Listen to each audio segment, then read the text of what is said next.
Hello, welcome to KPFA's Local Station Board Candidate Debate number 3. I am here with Maria Judice and James McFadden, and I will just let them present themselves. You each have 1 minute to present. Awesome. My name is Maria Judice, and I am Bay Area born and raised. I always love saying that. I'm a filmmaker, a producer, and I have a consulting firm which focuses on social impact work within the Bay Area. I am very interested in taking on the baton of keeping KPFA and progressive listener radio alive for future generations. So I'm excited to be a part of this amazing panel of candidates for the local station board.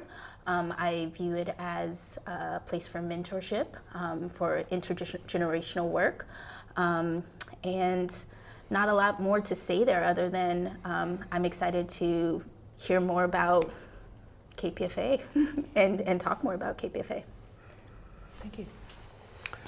I'm James McFadden. I'm a research physicist at UC Berkeley, and I'm partly retired now, so I can do more work as a community organizer and activist.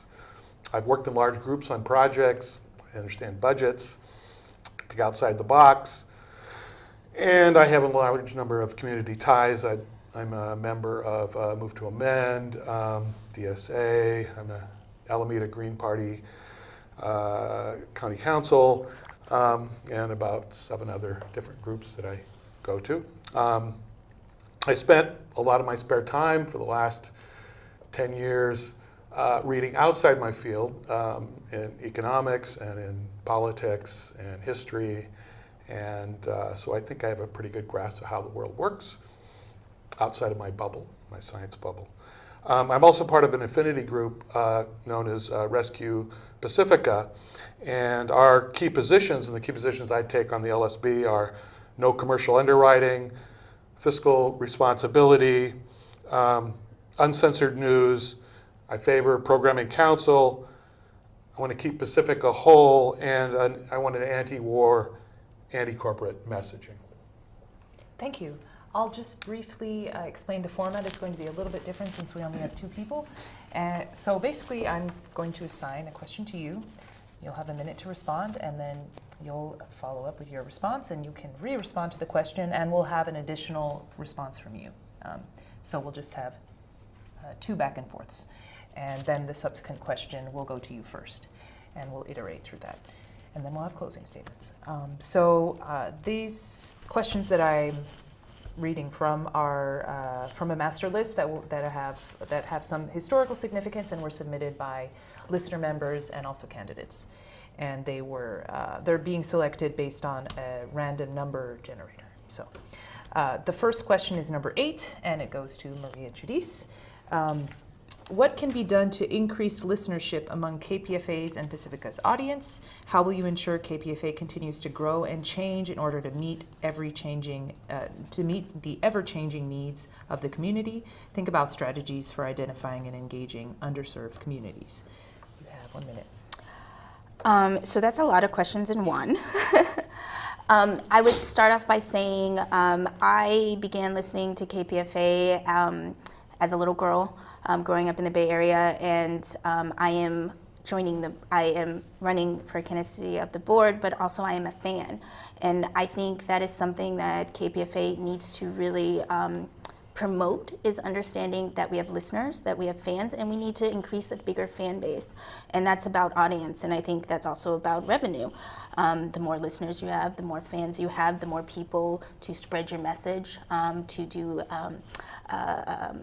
ambassadorship for you, the bigger our community and larger landscape is.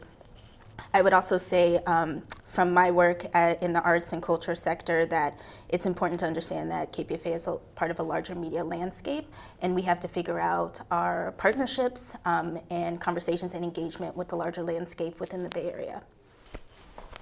Thank you. James? I think first I'd say that the KPFA sort of broadcast demographic is really to my demographic. It's a lot of it is centered around white baby boomers. And frankly, we're dying off, and we're not going to be an audience in 10 to 20 years. And so for long-term health of Kpfa, I think it's important for us to really think about changes that are going to, that the young people, that a more diverse community are going to resonate with and want to support.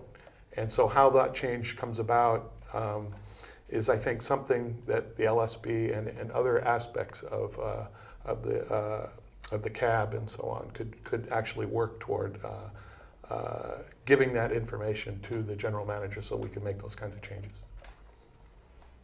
Maria, do you want to readdress? Yeah, I want to address something that I've heard over all these debates is young people. And I think that Kpfa really needs to define what they mean by young people. I do agree that we have a boomer generation, but I am young people. I'm 40. I am a part of a generation that has full-time jobs, has kids, and is very concerned with politics, and they should be members. I think when we think of young people, for some reason we skip a whole generation and we just end up with the people that just came out of high school or the people that are currently in college. But we have a whole segment of people where the baton should be passed on, and that's why I'm running for the board, because I find there is legacy in this amazing institution that is, I think, 70 years old. And I would like the baton to be passed down to me and my generation. And I would also like to retain the legacy and take us into the future. So yeah, that's my piece. Thank you. Do you want to readdress? Sure. I think a story that I could tell that kind of captures some of this. It was something I heard from my wife. She came back from a workshop. It was a diversity workshop on racism. And in the workshop, it was about 60% white. And they went around and asked people of the community, if they thought it was a diverse group. And most of the white people said, yeah, this is a very diverse group. And most of the people of color said it wasn't. And there's a real perception change. And I think those kind of perception changes in terms of programming and how diverse it is exist in almost all organizations like Kpfa or others where it's dominated by older white people. And so that's something I'd like to try to bring. It's something I'm very aware of, and it's something I think that it would also behoove the election to elect people to the LSB that are people of color. I think that's a really important thing also. And can I respond to that? Yeah. Or one? Yes. Yes, and everything James said, I would just like to also throw into, as we think about the future of Kpfa, I think we have to think about the complexity of the word diversity, and that as a person of color, I find diversity is only about people of color, and it is not. It is about class, gender, race, sexuality, and we need to make a nuanced, complex, and robust space that includes all of those voices and listeners, and a future of those things. And I think we don't always know what it is, because I think day to day, diversity should be changing and it should be creating new shapes. And we need to create an organization that is nimble and listening to how diversity is changing. So it shouldn't be just a binary conversation. This should be a much more complex conversation. And that's my bigger thing on diversity. Thank you. So we'll take a second question, and this will go to you, James. So this is question number 13. What suggestions do you have for further development of Kpfa social media, Area 941 podcast library, and the Kpfa video channel? Complex question, and with a lot of technical aspects. And I would say I don't know, I'm not really competent on what possibilities are. But one thing I would like to see is, we have this huge archive. I would like to see it digitized and be made available to the community with a search engine. So if somebody wanted to access Kpfa archives, they could do it with some kind of search for certain keywords, looking for certain people, and be able to replay those as podcasts. And I think that ought to come with a tip jar And there ought to be something like that in there that helps KPFA, that when we provide that service. And I'll leave it at that. Thank you. Maria? Well, this is my wheelhouse. I've worked in a few startups and a couple tech startups and in video games, so I can talk a lot about social campaigns. I can talk a lot about platforms, digital presence and web presence. But I think two things that I see in this conversation is not talking about the things that are working well with traditional and analog media that we should just hone in on and create very strong houses around, and then bring in these tools of new media. And tools of new media aren't just being on Facebook and Twitter. It is also about tools of metrics. It's also about tools of communication. And we need to embrace all of these tools because it's almost our duty to throw everything to the wall to figure out how and where and when and who will help us sustain ourselves into the future. So as much as I want to say this is just about doing really great social media, it's about understanding all the tools that are available to us for our needs. Thank you. James? I'd like to add one more thing. I think I agree with what you said. I think if we are going to go forward in this, because of the funding issues, I think KPFA has to look for places that they can team with. And what we don't want to team with is corporations. But we do have universities out there. And we may want to look into teaming with universities as a mechanism to reduce costs as we go into a digital age. And the universities may want to do this too, because they may want access to these historical interviews and stuff that are priceless. So I'll end at that. Thank you. Do you want to just one? Yeah, I just have one last, and I totally agree with James. I feel like we're not having a debate here, because agree. But a thing I do want to kind of really hone in on is that KPFA has a legacy, and it's a part of this legacy to create archives, but also to tell our story into the future. And as a media organization, as a cultural institution, we have to figure out all the tools, and I think some of these tools will be hardline tools. They will be traditional analog tools that create a vibrant library for future generations, not just digital tools. And I just want to reiterate that it's not just about digital stuff, it's also about traditional mechanisms, and we should be embracing both of them and knowing where and when to use both of them. Thank you. You can respond if you... No, I think that's enough. That's enough? Okay. So we will move on to the next question. Okay, so next question is number 12, and that goes to Maria. How do you suggest that KPFA evaluate programs and make decisions to change, add, or remove programs? Do you think that this process can be improved, and in what way? Who should decide which programs be taken on or off the air? So this question on programming has popped up a lot, it is not our position on the LSB to evaluate or have a say in programming. And I think if listeners are interested in the LSB having that say, then we need to hear that feedback come in from some way. That would be about us changing the bylaws. So I can't take a position on how we would evaluate program other than hearing from the listeners what they feel like and advising the management who actually takes care of programming and does a pretty good job. I think there's also something about these questions about programming that doesn't say that KPFA is one of the strongest progressive radio stations that exists. And we should be patting ourselves on the back for doing programming pretty well. And it is listener supported, so if we need to create more pipelines where listeners can give feedback, I'm totally down for that. Thank you.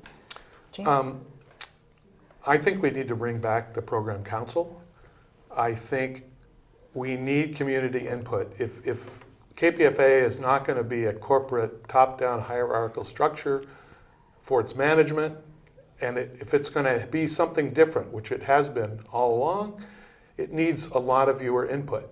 And I know that's difficult on the management, but it's worth it because we want to be something different. We don't want to be a corporate model, a top-down model.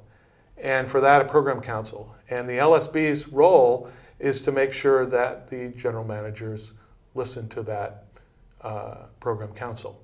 And so I think there is a mechanism for public input into the whole programming that can go on. And I think once that input gets there, the public will respond in a way that'll also help us financially. And so I think this is an important change to make. Thank you. Maria? Excuse me. I guess two things around this for me is that I think we should be very clear about, as a filmmaker and as in working media, I understand the need to be professional, and we do professional radio. If we want to create pipelines for the public and the listeners to give feedback, that's something we can do and do better and figure out transparency and direct pipeline to the management. That's where I think I feel comfortable at the LSB. I don't know how to program radio. So I would never step in those shoes, just like I hope no one steps in my shoes on a set to direct any film that I do. And so when I travel, I also hear people bow to Kpfa and love the radio station, the programming we put together. And I think don't fix what's not broken, right? We have programming that works. If we want feedback, we can create pipelines of feedback. James? I would argue, since our finances are not growing, that maybe our programming isn't working as well as it should, and that kind of input from the community, I think, would be advantageous. And I think it also would really behoove us to go in a direction that's much more democratic. This is a general problem in our society. We are a society of corporations now, and they have so much power. And we're losing kind of a sense of citizenship and of acting democratically in our institutions. We're all spectators. And that kind of managed democracy, and it's managed by the corporations, is not something I want to see. And so we need to experiment. Kpfa and Pacifica have been one of those experiments in democracy. Can we do things that are much more democratic? And I think we can. Thank you. Yeah, one final thing is that, yes, I do agree. But we do have places of experimentation. We have KPFB, which we do test programs on there, and we also have our internship where we bring in young people to kind of test out programs. So we have places of experiment, which I think can also be worked out more and promoted, and have a better pipeline to see how shows get to KPFA. But I'm going to go back to my statement of if it's not broke, don't fix it, right? There's always improvement that can happen, and this is definitely something we're interested in, improvement. I don't want to throw out everything, and I kind of feel like we're having anxiety about something that does not exist right now. Can I just actually ask for a suggestion? Because I think we've talked about on the other panels program council and the definition of program council. Maybe you can just enlighten us. Just we'll take What a the program break. council is. Yeah, exactly. So that Maria has a better idea of what that proposal is and could possibly. Oh, I respond understand to. what the program council Oh, is. you do understand what the. Mm-hmm. Oh, okay. I guess it was. I think through there's been some back and forth, at least in the other two debates. You can go what over is program the- council. I understand, but with his statement of experimentation, we do have places to experiment right now with early programming. Okay, so we don't have to go into that. I guess the one question would be why, how would a program council come about? Right. Is it some separate elected group, which seems like it's hard to get a lot of people to participate in just the LSB election. I'm not sure that's a good way. Right. But it could easily, fairly easily, I think, be formed out of members from the LSB. The LSB could elect, select people to choose to serve on the program council, and the CAB could choose people to serve on the program council. And they would be sort of a think tank that would just meet at on some regular basis with the general manager to make suggestions. So to bring suggestions from the community to the general manager and through the program council, I think would really be beneficial as long as we have general managers that will listen. And that's the LSB's job, to make sure that the general manager listens to the community. And so that's the kind of oversight I think we would provide. Do you want to respond? No? Okay, so we shall move on. Okay, let's see, we just did 12, we've number 4. Okay. Describe a mechanism to improve, and this is for you, sorry, James. Please describe a mechanism to improve and nurture a working relationship between all staff, paid, unpaid, management, PD, DD, GM, and the board, LSB, PNB. Yeah, that's a difficult thing. That's a management issue mostly. And so in a sense, I think the LSB doesn't have any really control over staff per se. That's the general manager. And so all the LSB I think can do is talk to staff, paid and unpaid staff, and about how their relationship with the general manager is. And if that is a problem, if the general manager is a tyrant and and staff is discouraged and it affects work, if it affects the work environment, then LSB needs to either confer with the general manager about changing that, or in a drastic case we might have to want to replace the general manager. So I think in the end the general manager's job is to look over how to make staff and unpaid and paid staff enjoy their work. Thank you. Maria? I've worked for many nonprofits, and I think this question is a question that never goes away. I think nonprofits are inherently working with low capacity, low funding, and especially doing radio. Everything needs to be done, in a certain amount of time. And I think this question is a large question that is not necessarily within the house of LSB, but I do think there's something just that we will constantly have about this question, just like the programming question.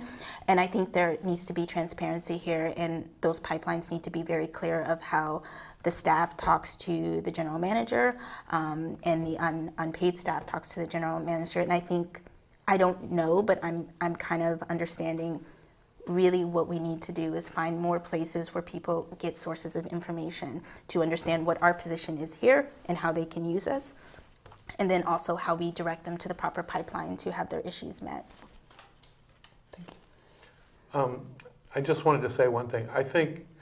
I want to make sure, I think it's very important for unpaid staff to be appreciated.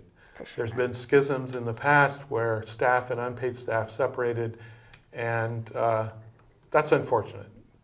And I don't know what the relationships are right now, but it's my understanding that unpaid staff does 2/3 of the work for free. That is so critical for Kpfa. So we have to make sure that unpaid staff is respected and treated fairly in any process that's going that involves the general manager. Thank you. Do you want to No. readdress? Okay. Shall we move on? Let's see. How many questions? 1, 2, 3, 4, 5. Okay.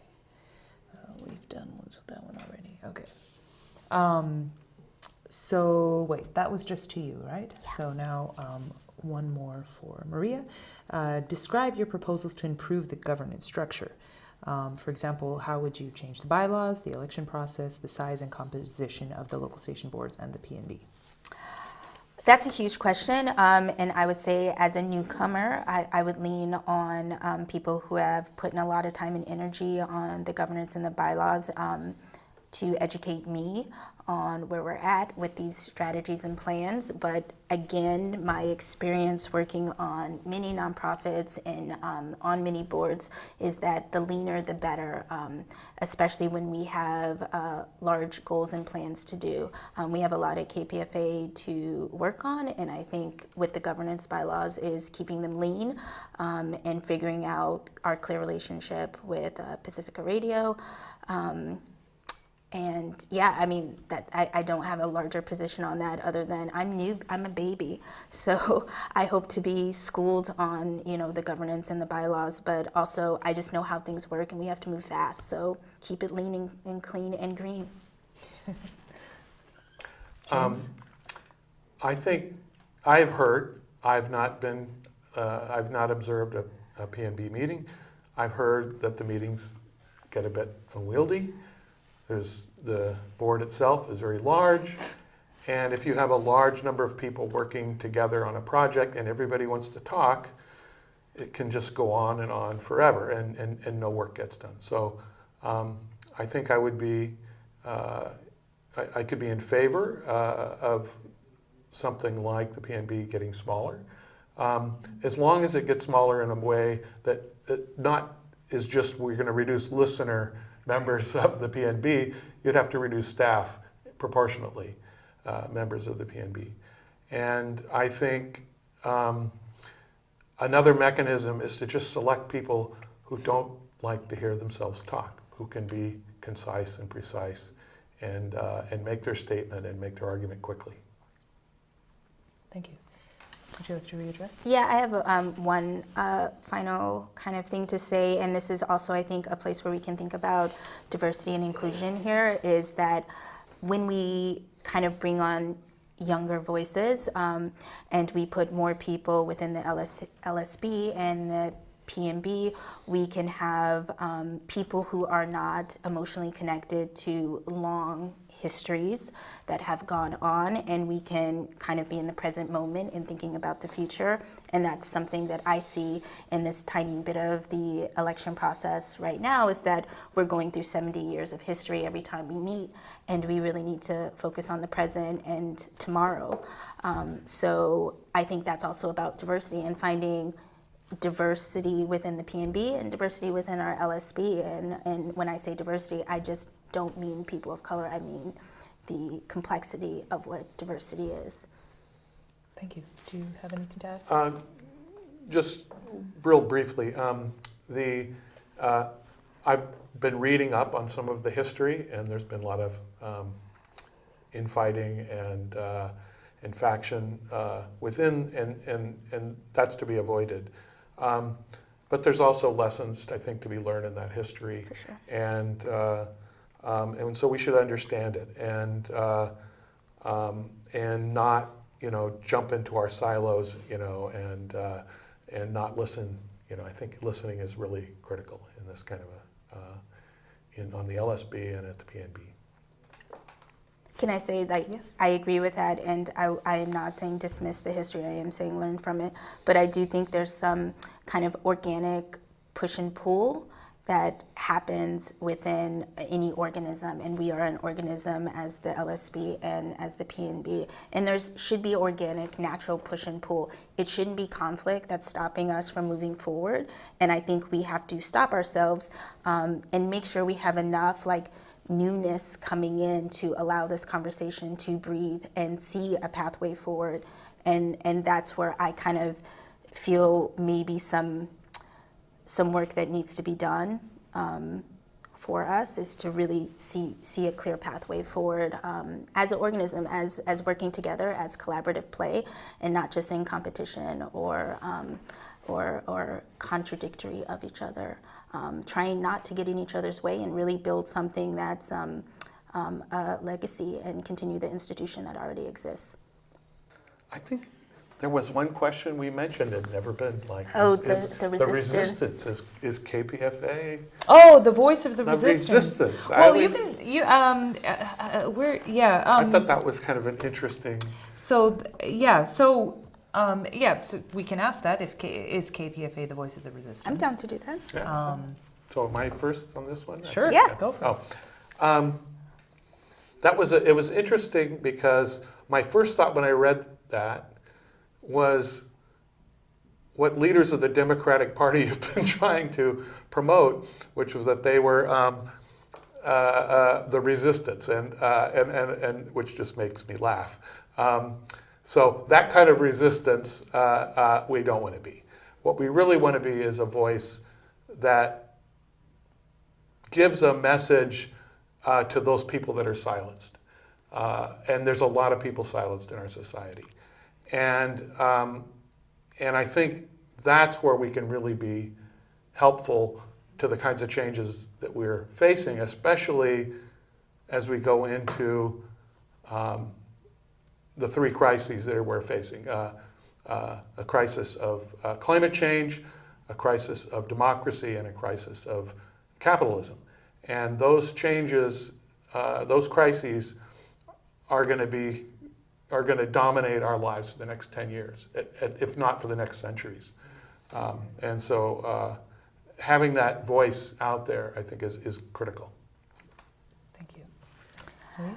I will say that resistance is a complex question, especially when we're in complex times.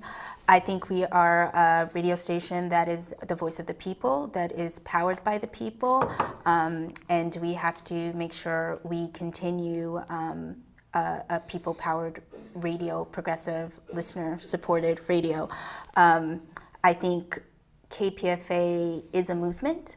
I think we are doing movement building, and that changes, as James said, for the sign of the times, and we have to be nimble and open and keeping our ear to the streets to hear from the people what is the sign of the times and how we can give them a platform and the airwaves to talk to each other, to do this communication and movement building work. And I think that's just inherent in radio. I think that's inherent in news and press, and I think that's inherent in culture. So, I'd like to add one thing to this. I think that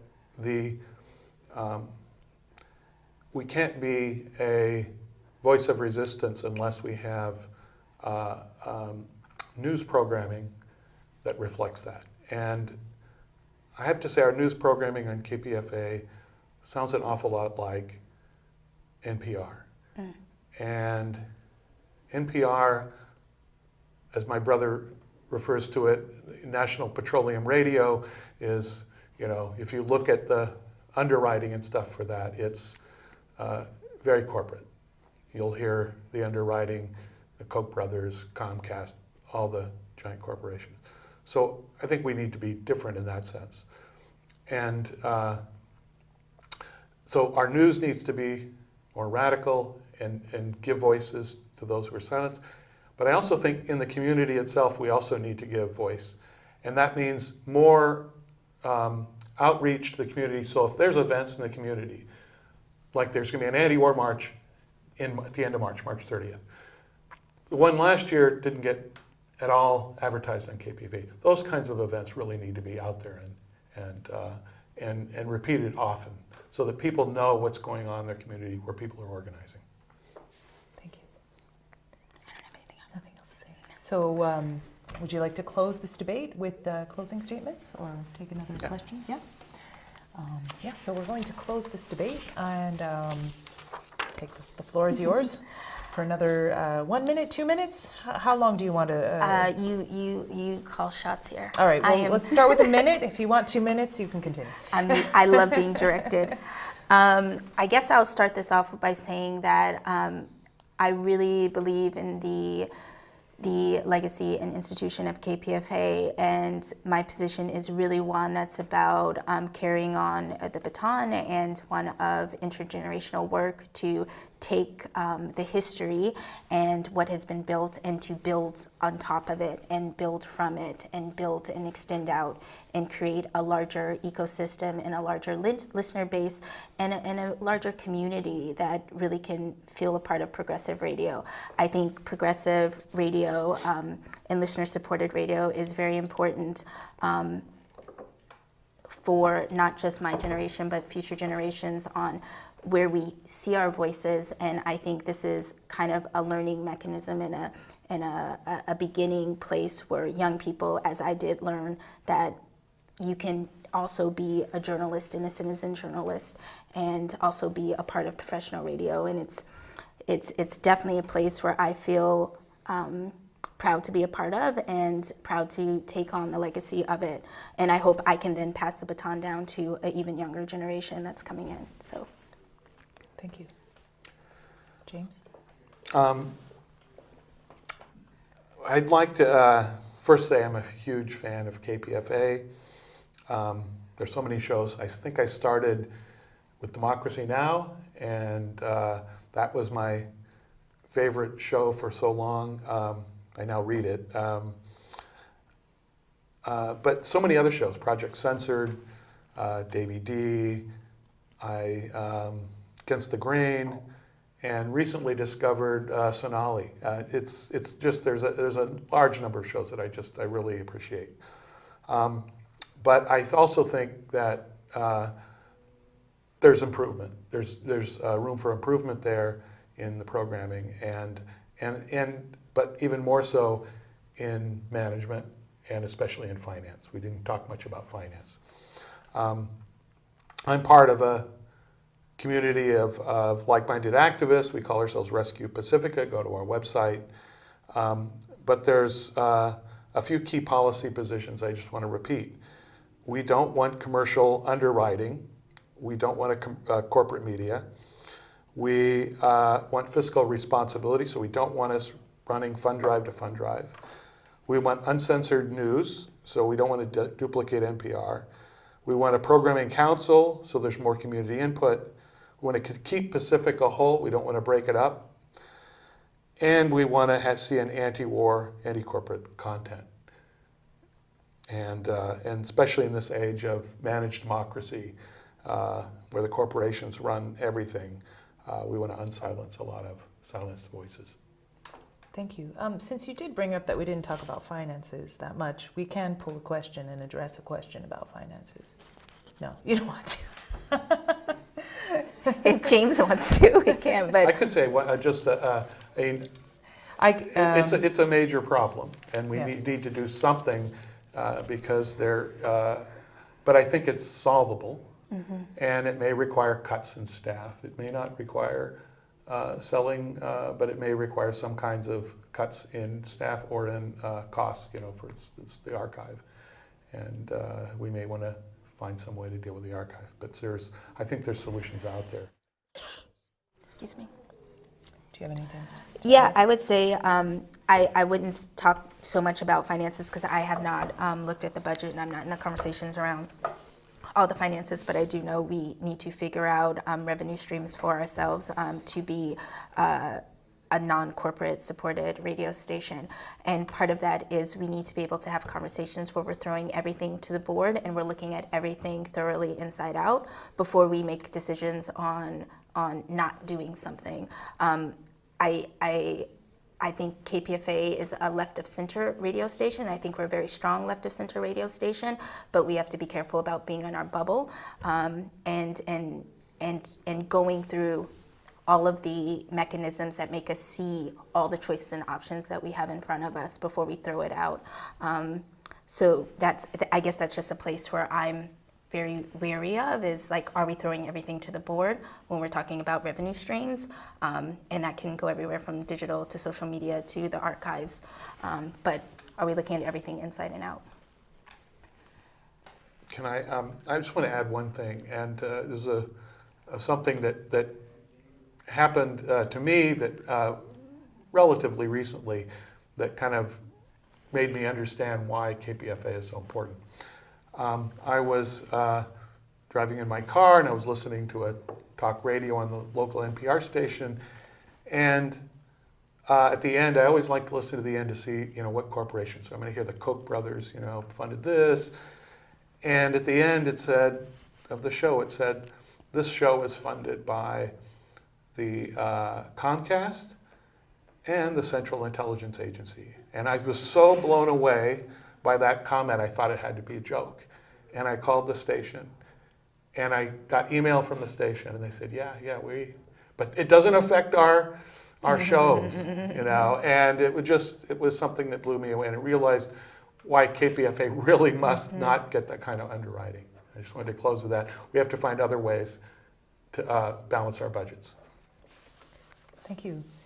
Are we good to close? Yeah, I think so. All right. Well, yeah. Thank you so much. This closes the third Kpfa candidate debate, and I was with Maria Judice and James McFadden. Please vote by March 5th, and if you don't have your ballot, make sure you get in touch with me, Renee, National Election Supervisor, and there will be all the information below this video. And thank you very much. Thank you. Thank you, Renee. Thank you, Renee.